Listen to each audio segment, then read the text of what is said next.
Bonjour, bienvenue sur Baudin Prof TV.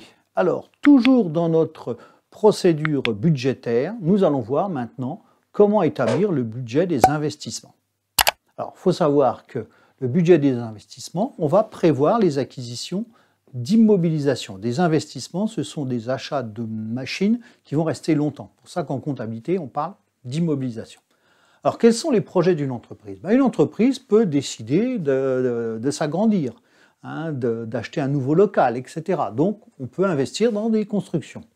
Même chose, on peut investir dans du matériel, que ce soit du matériel de transport, des machines, du matériel informatique. On peut aussi aménager. Oui, si on fait une construction, il faut des aménagements. Une nouvelle machine, il faut peut-être des aménagements de sécurité et autres. Du mobilier. On peut aussi investir, quand on fait un nouveau local, dans du mobilier. Et puis les logiciels qui sont généralement à renouveler régulièrement. Alors, voyons donc ce budget. Vous allez voir qu'il est assez facile à comprendre. Vous voyez, on retrouve toujours nos mois, hors taxe, TVA déductible, puisqu'on est sur des achats d'IMO et IMO TTC. Donc ici, il faut savoir ce que l'entreprise a comme projet. Alors, on a deux. Premier, acquisition en mars d'un nouveau logiciel, 6 500 € hors taxe. Et le deuxième, c'est acquisition en mai d'un nouveau véhicule, 29 500 € hors taxe.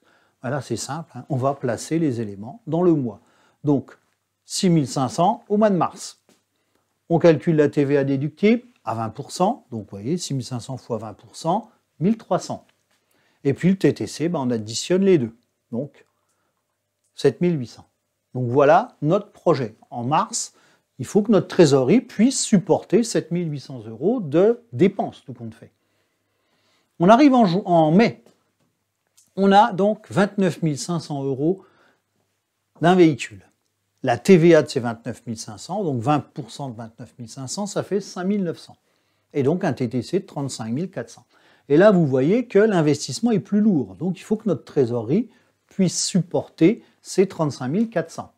Sinon, il faudra faire appel à la banque ou retarder l'investissement.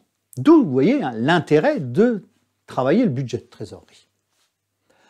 Voilà, j'en ai terminé pour ce budget qui est généralement rapide à monter, sauf des entreprises qui ont des investissements énormes. Donc, si vous avez aimé, n'hésitez pas à liker la chaîne, à vous y abonner et à la partager. Au revoir.